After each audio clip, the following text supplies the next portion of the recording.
Mundubile's shocking declaration, Zambians have no choice but to trust me. What this means. A single statement from PF's Brian Mundubile has triggered strong reactions across Zambia, praise from supporters, outrage from critics. Was this a message of leadership confidence, or a dangerous political miscalculation? In this video, we break down what Mundubile said, the context behind the statement, and why it matters in Zambia's current political climate. Good day, viewers. Welcome to another edition of InspirAfrica Official. I'm Nakash. It's been quite a week here, hasn't it? The political temperature keeps rising, and just when you think things might settle down, something else erupts. And today? Today we're diving into something that has absolutely set social media ablaze and sent shockwaves through the political corridors of Lusaka, our lead story tonight. A declaration so bold, so audacious, that it's left many Zambians asking fundamental questions about power, accountability, and the very nature of democratic trust. Picture this, if you will, a senior government official, standing before the nation, the cameras rolling, the microphones capturing every syllable, and then, with unflinching conviction, essentially telling an entire country that they have no alternative but to place their faith in him. No choice. No option. Just trust. But here's where it gets interesting, viewers. What compels a leader to make such an absolute statement? What circumstances drive someone to effectively declare that citizens are bound, almost obligated, to believe in their integrity, their competence, their vision? Is this confidence, or is this something else entirely? Is this the language of democratic leadership, or are we witnessing something more concerning, a fundamental misunderstanding of where power truly resides in a democracy? And perhaps most troublingly, when a public servant tells the public they have no choice but to trust them, what does that reveal about their view of accountability? What does it say about their understanding of the relationship between those who govern and those who are governed? What happens when trust is demanded rather than earned? And what are the consequences when the very people who should be serving the nation begin to speak as though the nation serves them? These are the questions we must grapple with today, viewers. Because this isn't just about one statement. This is about the trajectory of our democracy itself. Our lead story tonight, a declaration so bold, so audacious, that it's left many Zambians asking fundamental questions about power, accountability, and the very nature of democratic trust.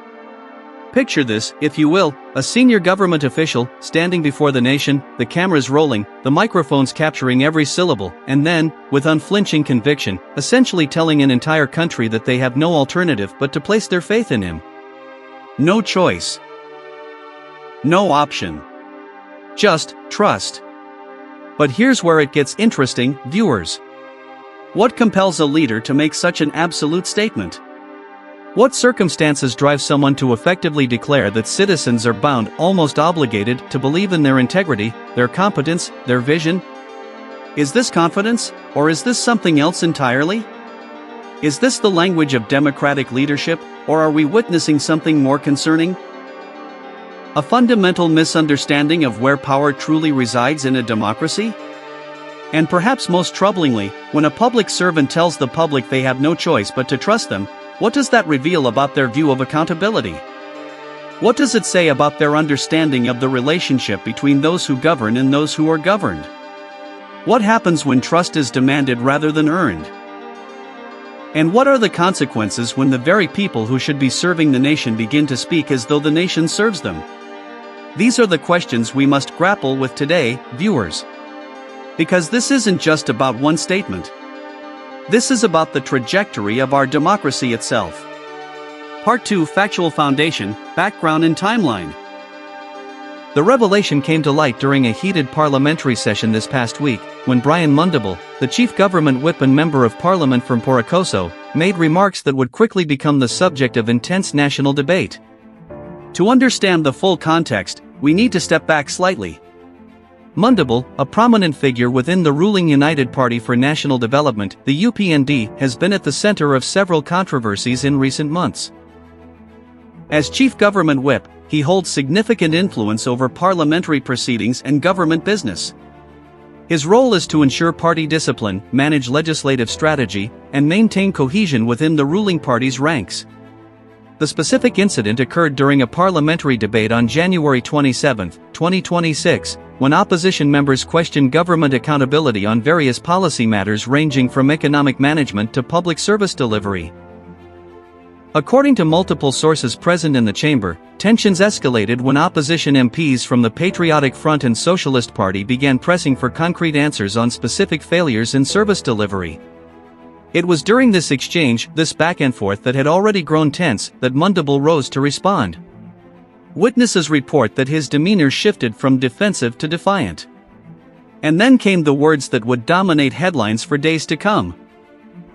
According to parliamentary records and video footage that subsequently circulated widely on social media platforms, Mundubile stated, and I'm paraphrasing the essence here, that Zambians essentially have no choice but to trust the current government leadership, specifically referencing himself and his role in steering government agenda. The statement was met with immediate uproar in the chamber. Opposition benches erupted. Social media platforms exploded within minutes.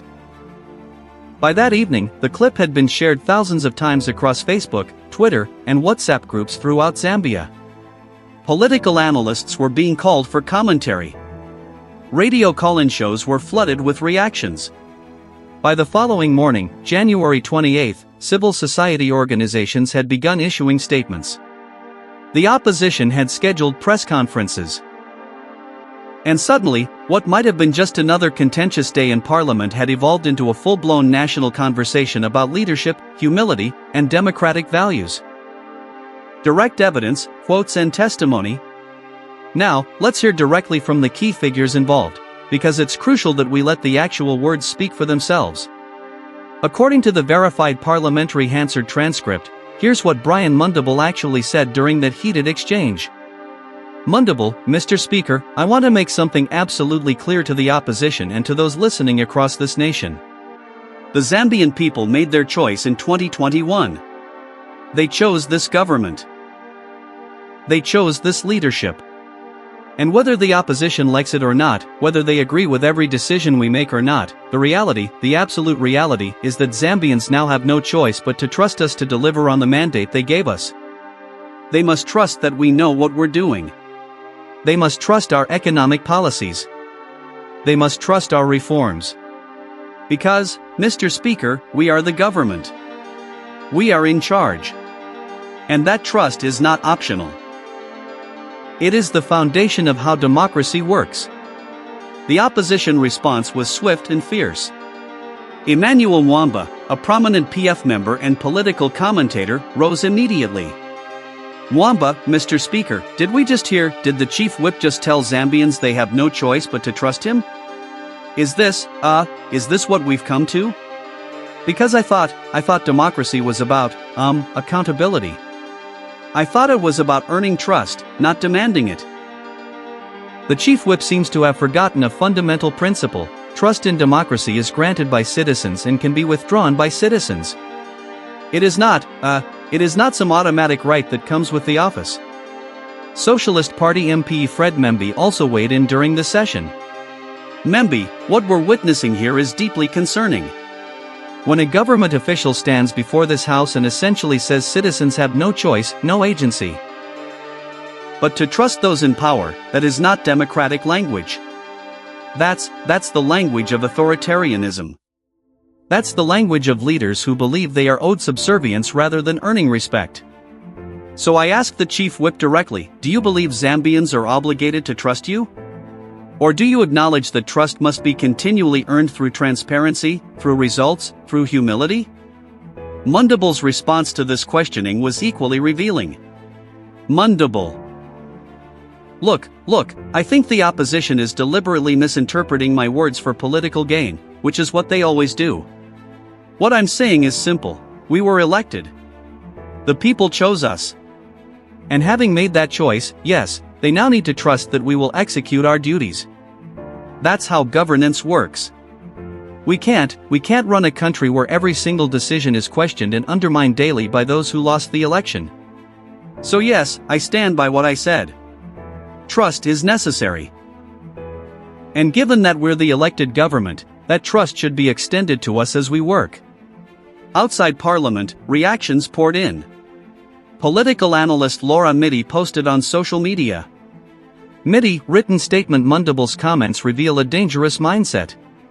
Trust in a democracy is never compulsory. It's earned daily through accountability, transparency, and delivering on promises.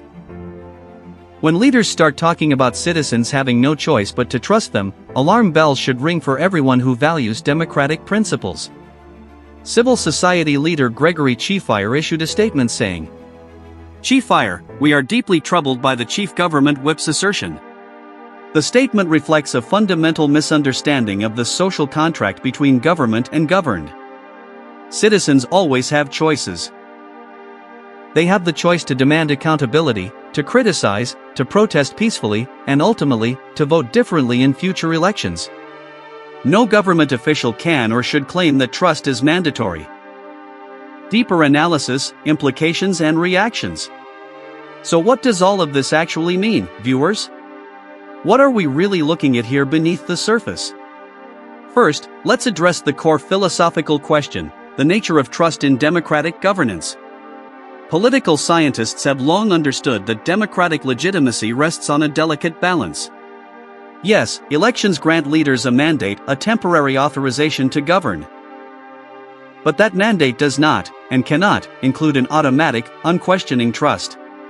Democracy fundamentally depends on skepticism, on questioning, on holding power accountable.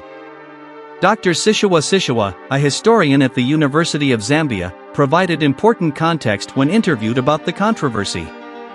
What Mundubile seems to be expressing is what we might call an electoral absolutism. The idea that winning an election grants the victors not just the right to govern, but the right to govern without scrutiny. This is problematic because it conflates electoral victory with moral or intellectual infallibility. The Zambian constitution establishes checks and balances precisely because our founders understood that all power, even democratically obtained power, requires constant oversight.